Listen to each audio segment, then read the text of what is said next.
Débat d'orientation budgétaire moom dafa bokk ci liggéey parlementaire parce que balaa ñuy dem ci li nga xam ne moo nekk budget bi muy la loi organique portant loi de finances 2020 ak le règlement intérieur de l'Assemblée nationale dañ ko organiser parce que Assemblée nationale dafay commencer quinzaine du mois d'octobre bi war a tëj le 30 juin loolu moo nekk la session ordinaire et ci biir session ordinaire boobu noonu balaa le 30 juin bu ne dañoo war a def li nga xam ne moo nekk le débat d'orientation budgétaire mooy xam maintenant on a un budget programme le budget programme c'est sur 3 ans parce que norme communautaire la bi li nga xam ne moo nekk CEDEAO léegi bu loolu amee le gouvernement dañuy ñëw avant le 30 juin wala au plus tard le 30 juin wax ñoom fan lañ bëgg a jëm ci 3 ans yi di ñëw joxe seeni orientation comme que ñun ñooy les représentants du peuple ñun ñoo yor baatu askan wi ñun kat ñu ne leen kat fi ngeen xam ne fi ngeen bëgg a jëm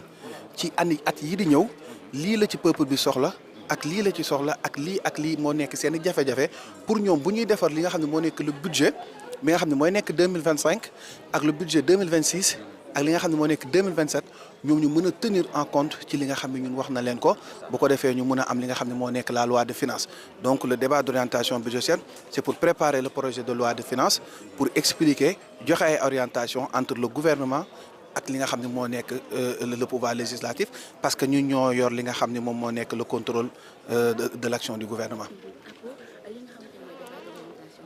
solo bi comme ni nga ko waxee léegi ni mu amee yaakaaroo coow li nga xamante ni moo tukkee ci DPG bi ñëw muur ko ba liñ ci waroon xam duñ ko xam li yéen ñi nga xamante ni yéen a faree ci waa Yewwi est-ce que non moom ci PDS la bokk. ci PDS waa ba tey ci wàllum opposition naka ngeen gisee lu ni mel ak coow li ci juddu nan ngeen ko gisee. Pour moi le débat d'orientation budgétaire c'est tellement important parce que dañuy préparer li nga xam ne moo nekk budget wu Sénégal ci at yii di ñëw.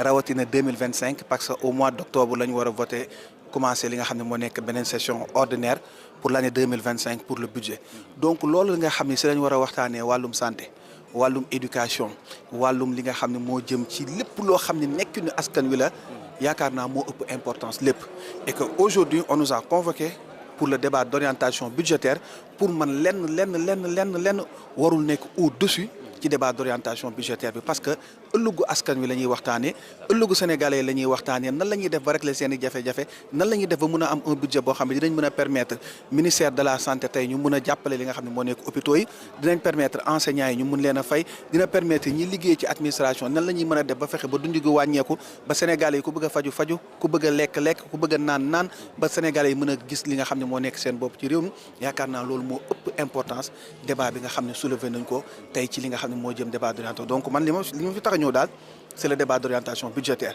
te débat d'orientation budgétaire moo ma fi andi su ma ñëwee man ci loolu laay wax ci loolu laay yem parce que pour man loolu ëpp solo tey leneen lépp loo xam ne agité nañ ko ci biir réew mi. De la déclaration de politique générale. Non, aujourd'hui, moi, on m'a convoqué pour parler du débat d'orientation budgétaire. Et le débat d'orientation budgétaire, c'est quelque chose qui est très important parce que c'est pour préparer le budget du Sénégal. C'est-à-dire, il y aura la session ordinaire au mois d'octobre 2025.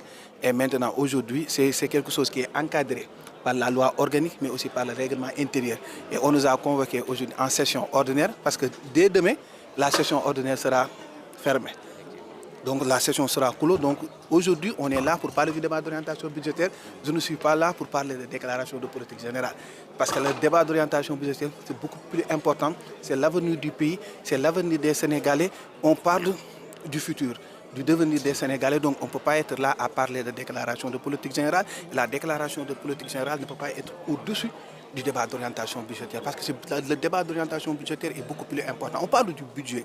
Comment faire pour que les Sénégalais puissent se soigner? Comment faire pour que les Sénégalais puissent manger à leur faim? Comment faire pour régler le problème de l'éducation, le problème de la santé, payer les salaires? Donc ça, c'est beaucoup plus important que de parler de déclaration de politique générale ou autre. Bien qu'elle est importante, mais actuellement, c'est ce qui se passe, c'est le débat d'orientation budgétaire. Je suis convoqué pour le débat d'orientation budgétaire, je ne parlerai que du débat d'orientation budgétaire. Ce n'est pas que la déclaration de politique générale n'est pas importante, mais le débat qui est soulevé, c'est le débat qui est inutile pour moi. C'est le débat qui est inutile parce que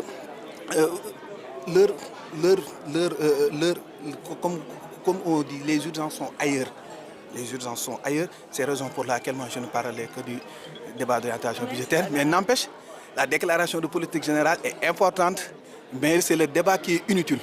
Le débat qui est posé actuellement, c'est un débat inutile pour moi. Merci beaucoup. Honorable, c'est gentil. jërëjëf donc mu nekkoon Serigne Mbacké Abo Thiam voilà donc moom moo doon àddu léegi dégg ngeen ko li mu wax par rapport ak